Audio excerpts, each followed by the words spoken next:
Olá, alunos do STHG, como é que vai? Tudo bem? Sou o pastor William Cabral e nós vamos hoje a mais uma aula sobre crescimento de igreja, do nosso módulo 10. A turma é Iniciação à Teologia do Sábado. E você, meu aluno, certamente depois vai poder conversar comigo pelos nossos canais de comunicação, tirando as suas dúvidas e dando as suas sugestões a respeito da matéria. Vamos lá. Crescimento de igreja. Nós vimos que o crescimento de igreja ele se baseia em pilares. Nós falamos de cada um desses pilares aqui. Nós falamos do pilar do serviço, nós falamos do pilar do testemunho, nós falamos do pilar da adoração, do louvor, e nós falamos do pilar da comunhão. E nós encerramos essa questão dos 4 pilares, e eu disse para vocês que agora ia dar um upgrade, uma coisa a mais da matéria, para que nós pudéssemos reforçar. Espero que você esteja fazendo os exercícios do caderno do módulo 10 e esse exercício vai contar para a sua nota na prova. Pois bem, queridos, vamos à aula. O que significa ser próspero? Do latim prosper ou prosperus, o que se desenvolve e progride, que melhora a cada dia. Onde há prosperidade, há abundância, há fartura, aquele que obteve sucesso, êxito, e que foi bem sucedido. Esse é o próspero em que nós estamos falando. Que conseguiu acumular bens e riquezas, ou seja, que é rico também, é uma das palavras que tem no dicionário, é uma das traduções. Que possui as características adequadas para, que é propício ou favorável, ou que está melhor do que os demais. A verdade da palavra é que, para nós, a prosperidade ela tem uma conotação diferente do que tem para o mundo. Para o mundo ser próspero é ter dinheiro, é ter bens, é ter coisas materiais. Mas a prosperidade do verdadeiro cristão. E a igreja que é próspera, o que é que a igreja tem? Essas e outras questões nós vamos abordar agora nessa videoaula e eu espero que você receba com o maior prazer. 1 Timóteo 6,9. Mas os que querem ser ricos caem em tentação e em laço, e em muitas concupiscências loucas e nocivas que submergem os homens na perdição e na ruína. 1 Timóteo 6,9. Em 1 Timóteo, ainda no 6, versículo 17, manda aos ricos desse mundo que não sejam altivos, nem ponham a esperança na incerteza das riquezas, mas somente em Deus, que abundantemente nos dá todas as coisas para dela gozarmos. Vocês viram que para a Bíblia, a prosperidade ela tem outra conotação. A prosperidade não é riquezas materiais, não é o dinheiro. A prosperidade está ligada com as coisas espirituais. Em Mateus 6,19, Jesus Cristo nos dá uma admoestação ainda mais contundente. Não ajunteis tesouros na terra, onde a traça e a ferrugem tudo consomem, e onde os ladrões minam e roubam. E Marcos 10,21, ele manda vender tudo e dar aos pobres, ou seja, verdadeiramente a prosperidade na Bíblia não diz respeito a acumularmos bens materiais neste mundo. Mas pastor, então o que é prosperidade para a Bíblia? A visão de Deus ela não está voltada, queridos, para os bens materiais. Ela está voltada predominantemente aos bens espirituais. Aliás, no Novo Testamento não há sequer um versículo da promessa de abundância material para os que esperam pela vida de Cristo. Você vai ver o Satanás tentando Jesus no deserto e dizer que daria todos os tesouros e os reinos que estão na terra. Quem está oferecendo riquezas na Bíblia é Satanás. Mas se você abrir as suas Bíblias em Mateus capítulo 6, eu quero trazer algo para a tua meditação, ainda dentro deste tema. Mateus capítulo 6 e verso de número 33.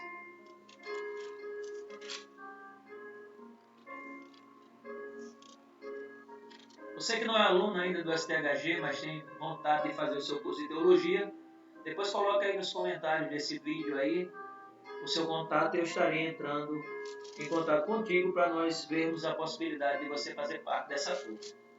Mateus 6 e verso 33 vai dizer assim: Buscai, pois, em primeiro lugar o reino de Deus e a sua justiça, e todas estas coisas vos serão acrescentadas. É muito comum nós vermos as pessoas citando esse versículo quando estão em busca das bênçãos de Deus, dizendo assim: buscai, pois, em primeiro lugar o reino de Deus e a sua justiça, e as demais coisas vos serão acrescentadas. Você já ouviu assim? Eu também já ouvi. As demais coisas. A Bíblia não está dizendo isso. O que são demais coisas? Demais coisas é tudo. Demais está relacionado ao que falta. Então, tudo você vai ter se buscar a Deus, o reino de Deus e a sua justiça? Não é isso que a Bíblia está dizendo. Esse versículo ele é contextual. Buscai, pois, em primeiro lugar o seu reino e a sua justiça, e todas estas coisas vos serão acrescentadas. Quando o texto fala de todas estas, que estas são essas? Nós temos que voltar até o início da perícope do texto para nós entendermos o que Deus está falando. Volte comigo até o versículo 25.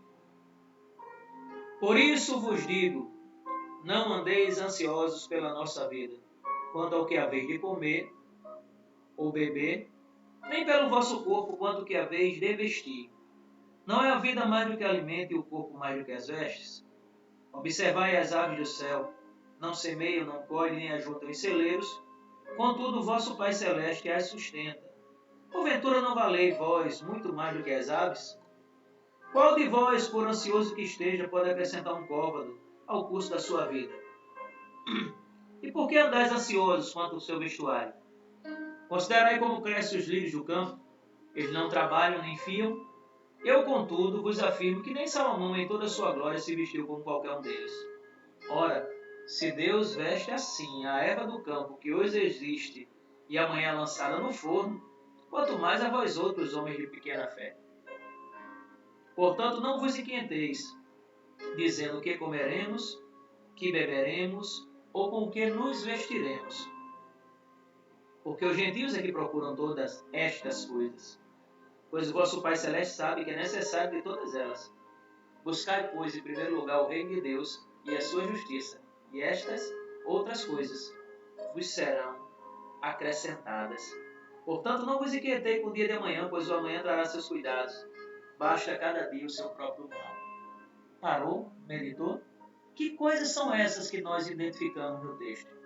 Comer, beber e vestir. Não tem carro novo na história, não tem mansão, não tem cobertura, não tem dinheiro no banco, não tem. O que está dizendo aqui é que nós vamos ter o essencial se nós buscarmos o reino de Deus e a sua justiça. Porque Deus é um Deus provedor. Quando o povo esteve no deserto por 40 anos, não faltou o que comer, nem faltou o que beber, nem faltou o que vestir. As roupas cresciam na pele. Aleluia! A comida caía do céu, o maná. E quando eles tinham sede, a rocha se fendia, como em Refidim, e a água jorrava para o seu povo. 40 anos no deserto. E o Jeová Jireh, Deus da providência, cuidou dele de uma forma especial.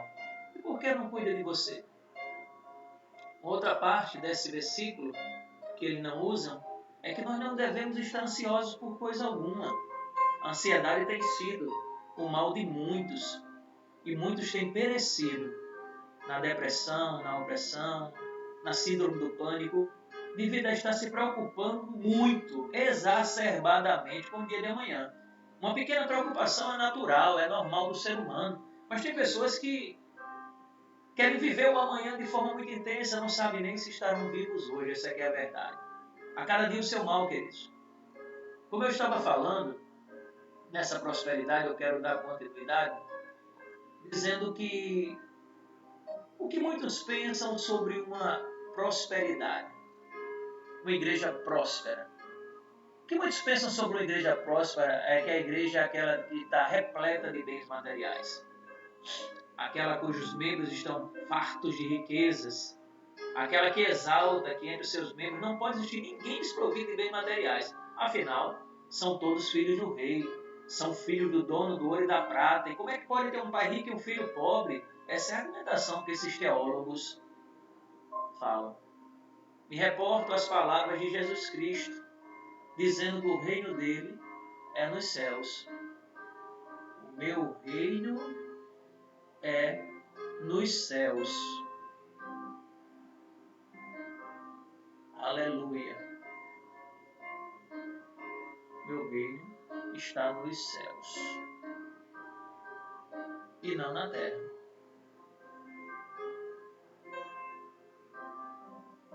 O reino dos céus. E o que é o reino dos céus, meus queridos?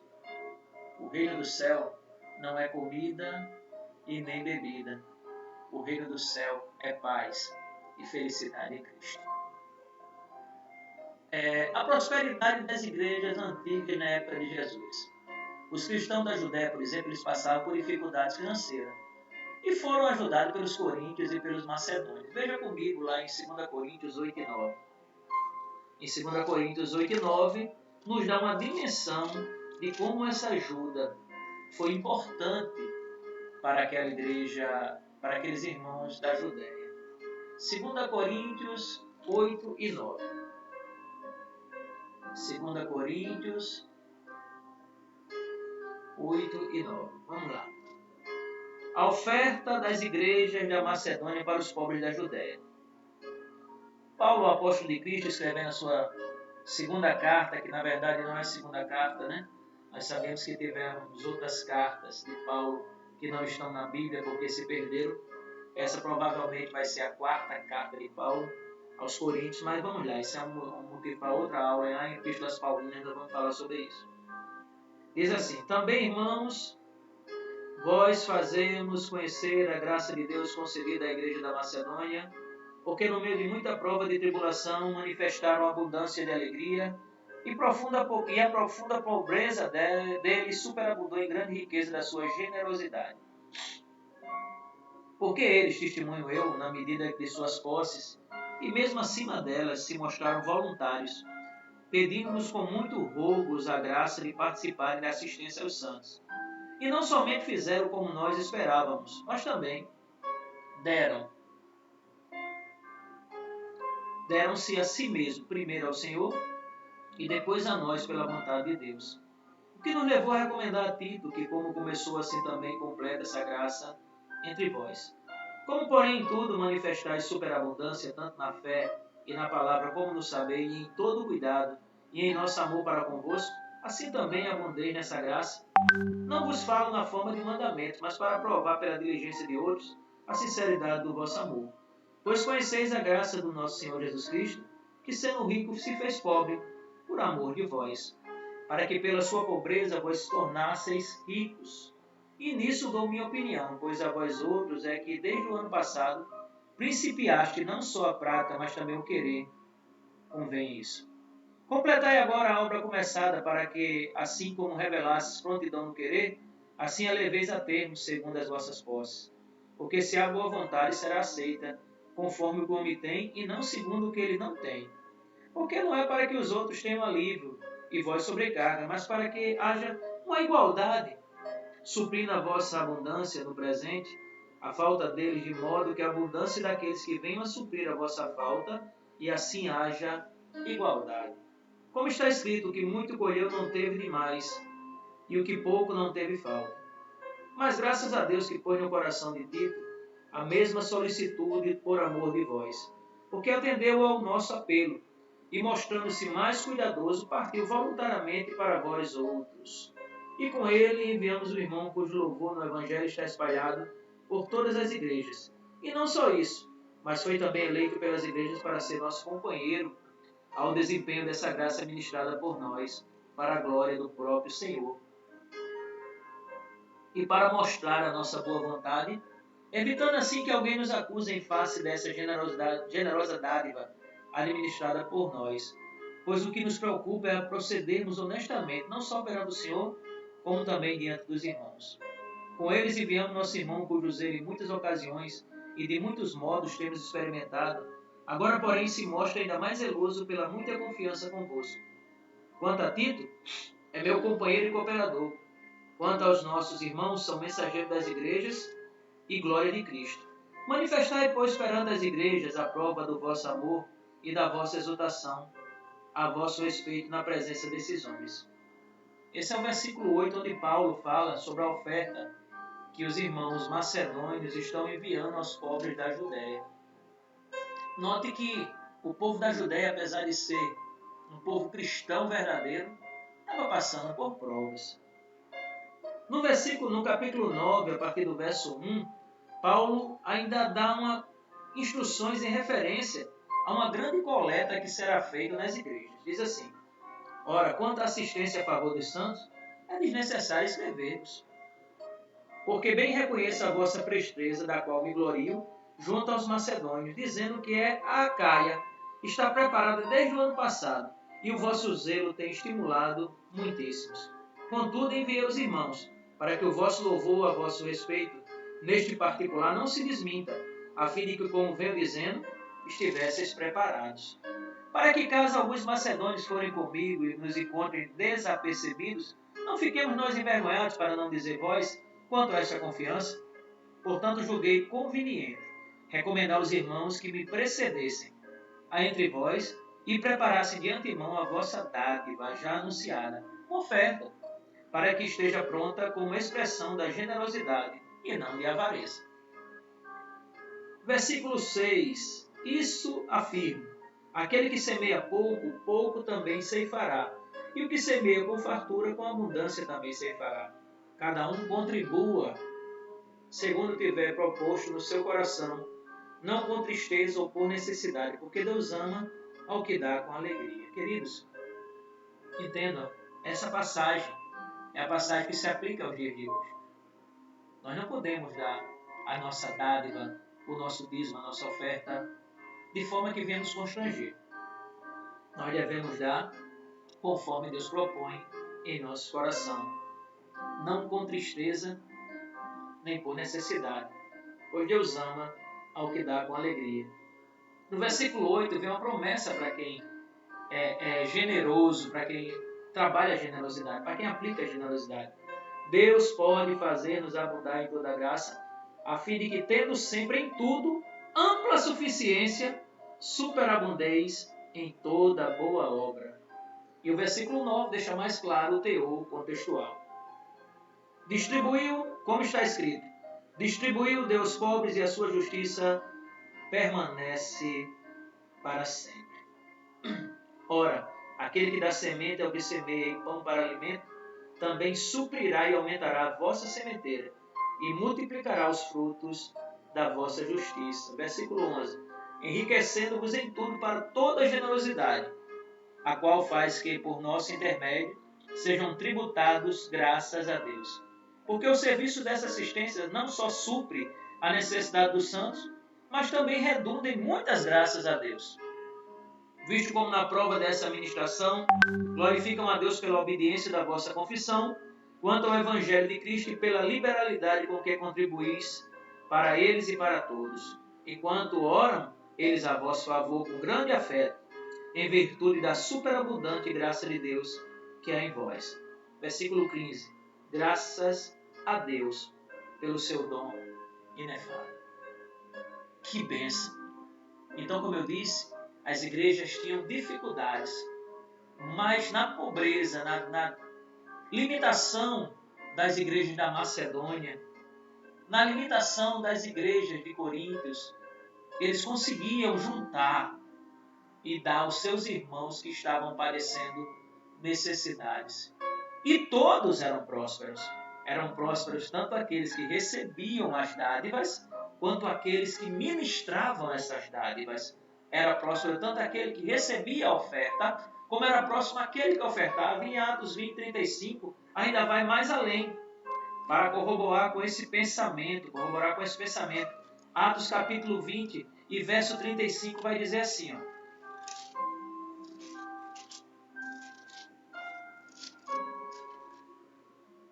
Tendo-nos mostrado em tudo que, trabalhando assim, é misto socorrer os necessitados e recordar as palavras do próprio Senhor Jesus. Mais bem-aventurado é dar do que receber. Se você dá, é porque você tem para dar. Se você recebe, é porque você está precisando receber. Amém, queridos? Então é isso, a prosperidade existia, mesmo na falta de dinheiro. A verdade da palavra de Deus. Apocalipse 3,17 vai dizer, falando a respeito de uma igreja, que diz assim: como dizes, rico sou e estou enriquecido, e de nada tenho falta, e não sabeis que és desgraçado, miserável, pobre, cego e nu. Apocalipse 3,17. A carta do Apocalipse, o livro do Apocalipse, perdão, ele nos chama a atenção para uma igreja chamada Laodiceia. Essa igreja Laodiceia, ela se achava porque tinha dinheiro. Na teoria das dispensações, do dispensacionalismo, hoje convivem duas igrejas, a saber, a igreja Filadélfia, a igreja do amor fraternal, e a igreja Laodiceia. A Filadélfia é o trigo e a Laodiceia é o joio. A Filadélfia é a igreja que vai subir, a Laodiceia é a igreja que vai ficar. Então, portanto, meus amados irmãos, se a sua igreja passa por dificuldades, se o seu pastor não é alguém rico e abastado, porque as pessoas costumam analisar dessa forma. O pastor sendo rico é porque ele está tirando dinheiro dos irmãos. O pastor sendo pobre é porque ele está em pecado. Não, queridos. Não funciona assim, não. Deus nem sempre vai dar a todos essa dádiva de terem dinheiro, de terem posse. Mas a quem Ele der é com um propósito. E qual o propósito que Deus dá? Deus dá para que nós possamos abençoar uns aos outros. É por isso que Deus tem nos dado. Vamos refletir um pouco a respeito disso? Para essa igreja que é materialmente rica, como a igreja de hoje que eu falei, Laodiceia, e tem como principal doutrina a teologia da prosperidade, Jesus diz a ela assim: desgraçada, miserável e pobre, mesmo tendo dinheiro, e cega e nua. Diferente do que diz, por exemplo, em Apocalipse capítulo 2, falando da igreja de Esmirna. A igreja de Esmirna não tinha condições. Apocalipse capítulo 2, verso 2.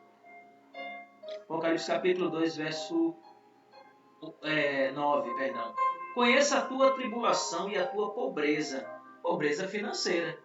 Mas tu és rico, e há blasfêmias do que a si mesmo se declaram judeus e não são, sendo antes sinagogas de Satanás. Queridos, aquela igreja perseguida, tudo que eles tinham era tomados porque eles eram cristãos. Mas a igreja cresceu embrionariamente naquele tempo e hoje redunda em milhões e milhões de cristãos espalhados por todo o mundo, graças a uma coisa que nós temos que ter. Nós devemos ser resilientes. A palavra resiliente significa a propriedade que alguns materiais têm de voltar ao seu formato normal depois de serem atingidos, depois de serem pisados, massacrados, eles voltam ao seu estado normal. Um exemplo disso são os para-choques modernos dos carros novos, que quando batem é só você chegar e trazer de volta, que ele volta ao seu estado normal, que é um exemplo de resiliência. Assim devem ser os crentes. Um pastor amigo meu que dizia muito que o crente tem que ser igual um omelete. Quanto mais bate, mais ele cresce. E é assim que eu tenho vivido. E é assim que nós devemos viver. Então, o crescimento de igreja está ligado à prosperidade, mas uma prosperidade diferente da que o mundo tem dito. Então, quais são as características de uma igreja que não é próspera baseada no que nós dissemos? Ela pode até ter dinheiro, mas ela é miserável, é nua, é cega, é pobre, é morna. Não tem como ser diferente. A igreja que acha que por dinheiro a prosperidade, ela termina caindo em tudo isso. E sendo ela morna como Laodiceia ela termina sendo vomitada da boca de Deus, conforme nós vamos ver em Apocalipse. Diz assim, Apocalipse 3, versículo 14. Ao anjo da igreja em Laodiceia. Vamos ler, vamos fazer uma paráfrase. Ao anjo da igreja da prosperidade. Essas coisas diz o Amém, a testemunha fiel e verdadeira, o princípio da criação de Deus. Vamos ler Jesus? Conheço as tuas obras, que nem és quente e nem és frio. Quem dera fosses frio ou quente, ou seja, tomasse um partido, tomasse uma posição, fosse verdadeiro. Assim porque és morilés, morno, e nem és quente nem frio, estou a ponto de vomitar-te da minha boca. Deus está dizendo às igrejas que pregam esse evangelho tosco da prosperidade em forma de troca de favores, porque querem manter os seus programas caríssimos, vendendo sementes de feijão, dizendo que cura o Covid-19. Essas igrejas que vocês conhecem. No versículo 17. Pois diz, estou rico e abastado e não preciso de coisa alguma.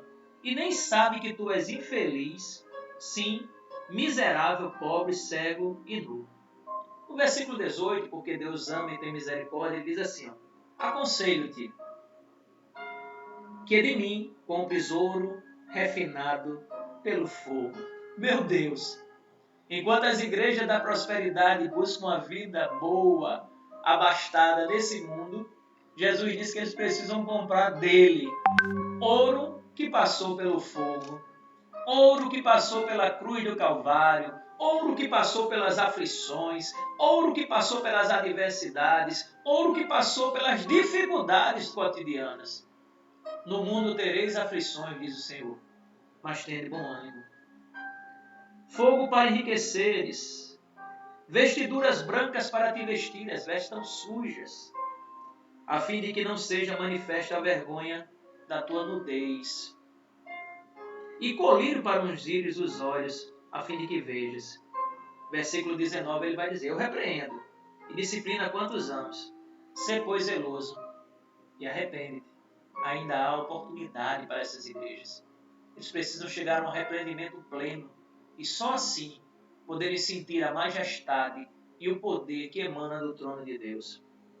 No capítulo 20 ele diz, eis que estou à tua porta e bato, se alguém ouvir a minha voz e abrir a porta, entrarei em sua casa e cearei com ele e ele comigo.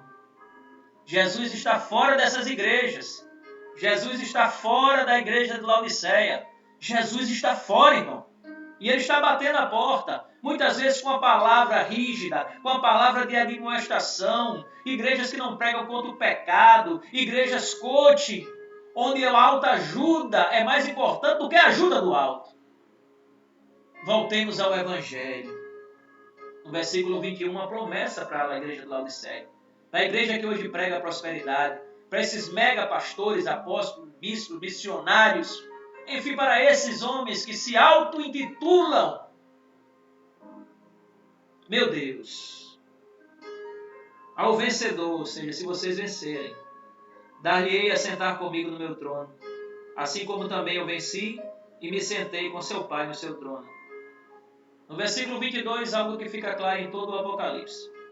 Quem tem ouvidos, ouça o que o Espírito diz à igreja. Queridos, é sério e forte. Essa igreja quer ser salva, mas não quer viver como salvo. Quer ser cristã, mas não quer levar a cruz. Para eles a cruz é muito pesada. Quer ir para o céu, mas não admite andar pelo caminho estreito. Prefere sermões tipo coach, requintado de belas palavras, mas que não confrontem o pecado, porque confrontar o pecado perde a membresia. Diz que tem o Espírito Santo, mas não permite alguém glorificar o Deus que é santo, santo, santo. Até abandona a idolatria, mas idolatra seus próprios bens, idolatra suas posses, idolatra seu dinheiro, servem a Mamon. Rejeita a fornicação, mas permite que os seus crentes vivam em fornicação, adultério, etc. Essa igreja diz não à santidade, e sem santidade ninguém verá a Deus. Eles são mornos espiritualmente. Eu sei as tuas obras, que nem és frio nem quente. Tomara que foras frio ou quente, ou seja, são dissimulados. E assim porque és morno, não és frio nem quente, vomitar-te-ei da minha boca. Apocalipse 3, 15, 16. Entenda o teor profético dessa palavra. Se eles tomassem a decisão de dizer, eu sei que eu estou errado e quero me converter, eu quero me arrepender, Jesus salvaria. Mas eles dizem, eu sou salvo. E a hipocrisia toma conta deles, com a pseudo-santidade, quando na verdade eles não são salvos. E para essa dissimulação que a Bíblia fala da igreja de Laodiceia, e eu digo que é a igreja que prega a prosperidade financeira em detrimento da palavra de Deus, só nos resta esperar que eles se arrependam, porque Jesus é misericordioso para salvá-los. Igrejas que são fracas espiritualmente, né? Essas igrejas, elas se acham fortes. A igreja pensa que não precisa de coisa alguma que venha da parte de Deus. Mas a fraqueza espiritual não é falta de vigor, não. É pura arrogância, soberba, autossuficiência. Essas igrejas, quando vão nas suas pregações, dizem: o Deus dessa igreja não é o Deus dos cristãos, não é o Deus do seu povo, é o Deus dessa igreja. Como se eles tivessem outro Deus. E eu creio que tenham, mas precisam se converter. São pobres espiritualmente, não têm a graça de Deus nas suas vidas. São desprezíveis, sem valor algum espiritual. Nessas igrejas não há mais intimidade com o Espírito Santo, não há manifestação dos dons espirituais. Eles não ensinam a palavra de Deus. Falta uma ação missionária consistente. E a liderança é deficiente e hipócrita. Que pena eu tenho, meus irmãos, de ver umas pessoas verdadeiramente comprometidas com algumas dessas igrejas. Hoje em dia a gente não pode mais dizer: olha, aceita Jesus e vai para uma igreja próxima à tua casa, não. Hoje em dia, sinceramente, eu digo: meu irmão, aceite a Jesus e procure uma igreja que prega o verdadeiro evangelho. Se você não encontrar, fique em casa. É melhor você ficar em casa, se alimentando do verdadeiro evangelho, do que você ir para uma igreja se alimentar somente de heresias. Infelizmente, são pobres espiritualmente, como eu estava dizendo. Porque o poder de Deus é trocado pelo misticismo barato. Essas igrejas usam técnicas de domínio das mentes. E essas são técnicas demoníacas, sem dúvida nenhuma. Hipnose, autossugestão e outras técnicas que a psicanálise vai nos mostrar. Não há mais a pregação ungida pelo Espírito Santo. Não há mais a mensagem da cruz. Não há mais o confronto contra o pecado. Não se tem mais as conversões. Não ocorre crescimento espiritual de crente algum nessas igrejas. É comum ouvir os membros dizerem heresias.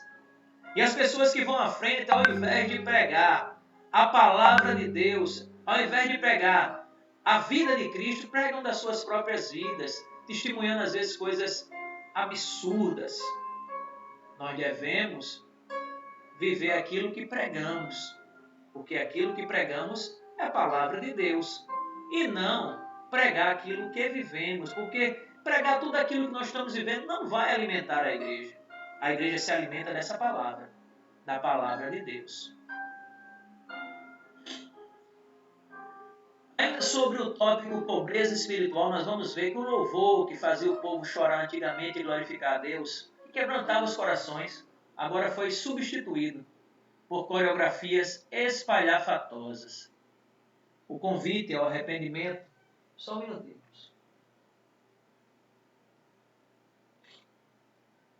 O convite ao arrependimento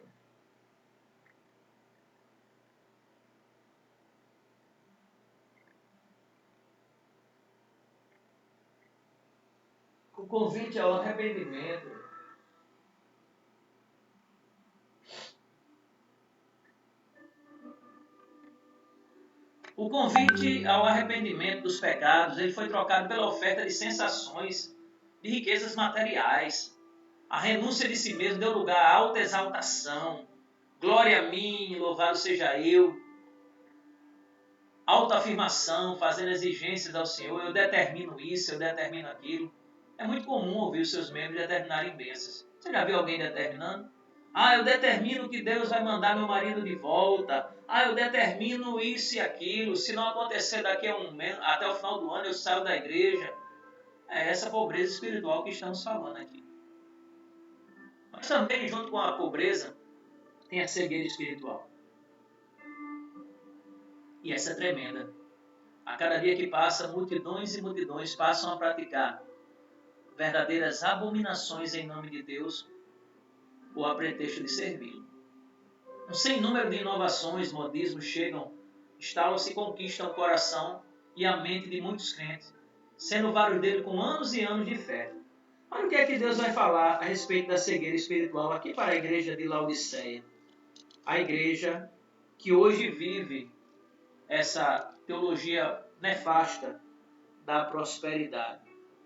Versículo 18, a última parte, diz assim, ó, colírio para ungires os olhos, a fim de que vejas. Colírio para ungir os olhos da cegueira espiritual, para que eles possam ver. Queridos, se, como aqui no versículo 20 diz que ele está à porta e bate, é porque Deus não está nessas igrejas. E se Deus não está nessas igrejas, essas igrejas não têm o Espírito Santo de Deus em sua vida. E se a igreja não tem o Espírito Santo de Deus trabalhando com ela, as pessoas não conseguem ver, porque o seu mestre residente, aquele que nos admoeste, nos consola, não está presente no negócio. Então muitos têm passado tempos e tempos vivendo um evangelho falso, tosco, um evangelho que não traz a graça de Deus, nem acredita verdadeiramente na salvação. Pode perguntar. A maioria dessas pessoas não tem a certeza da salvação. Glória a Deus que nós temos.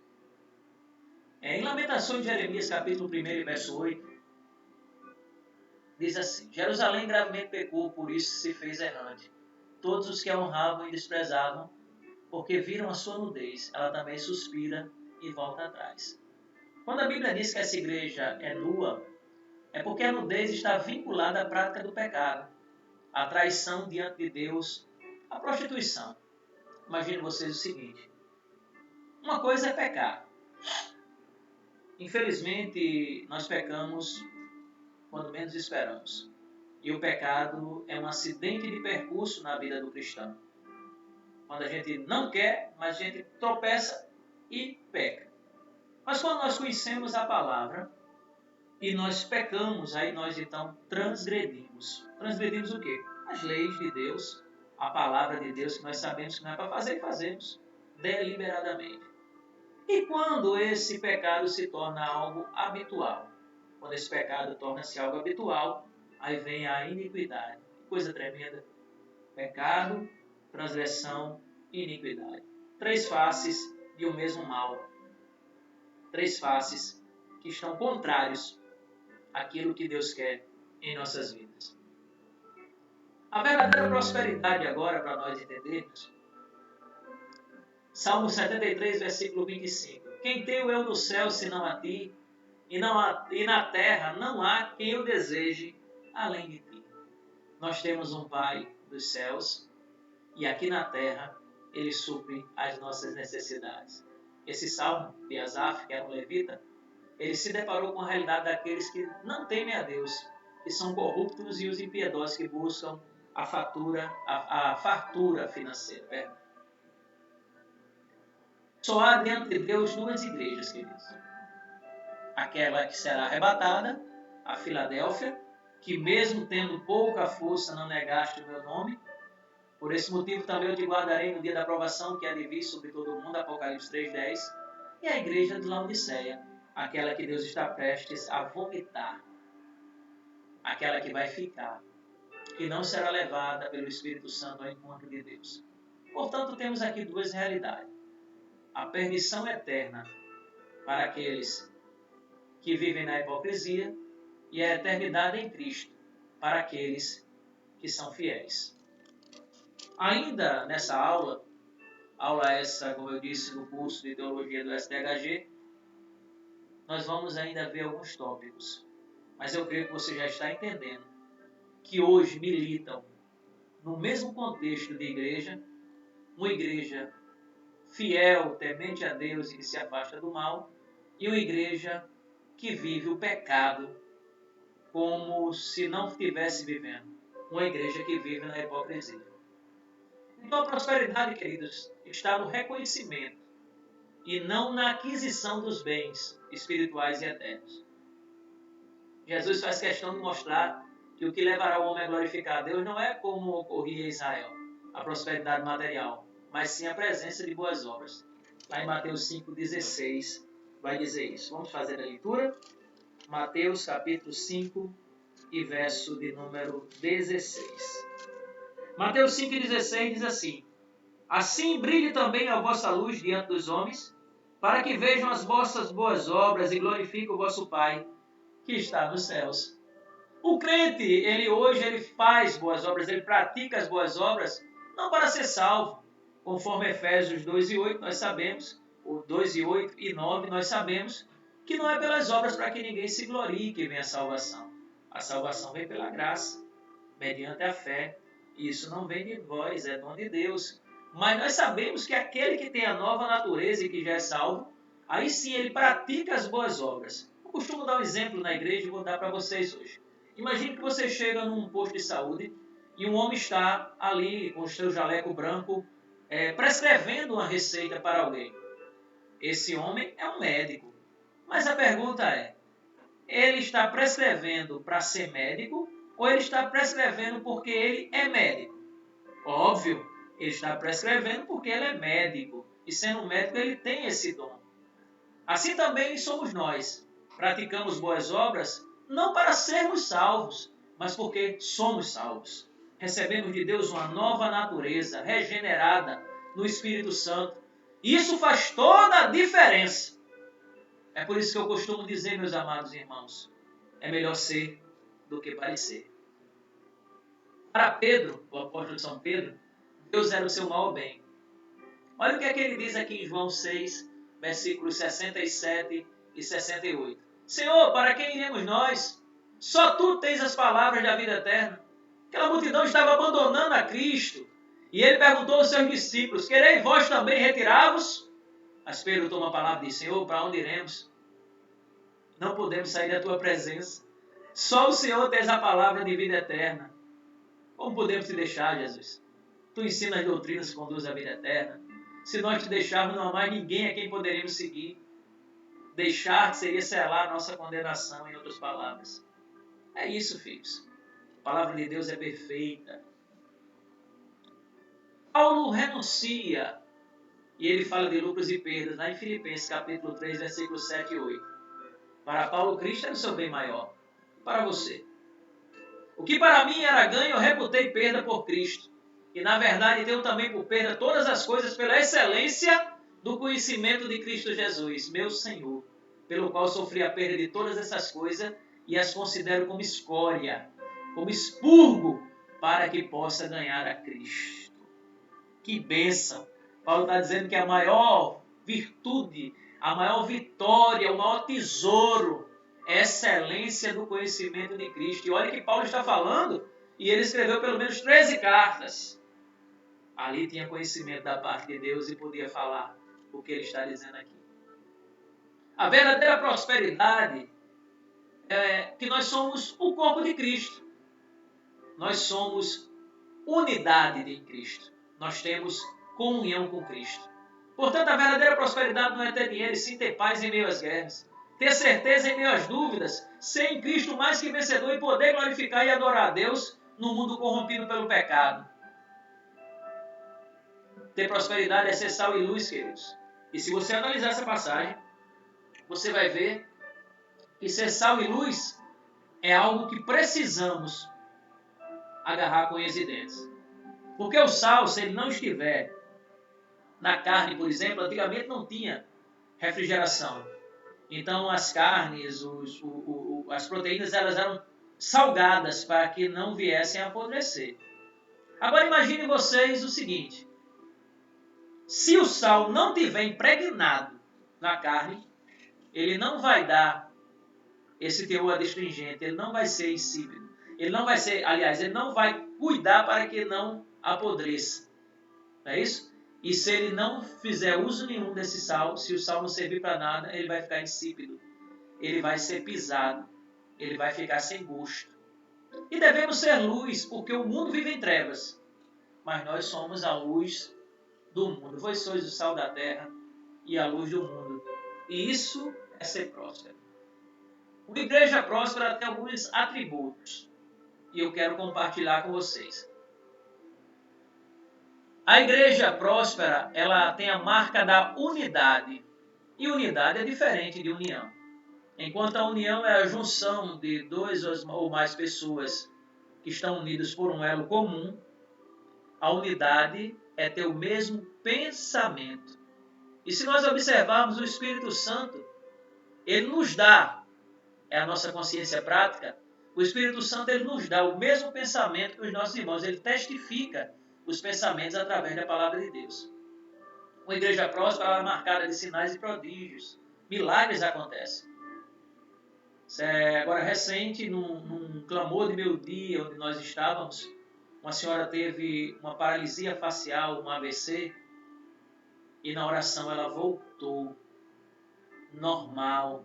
Para a honra e glória do Senhor, ela foi curada naquele lugar.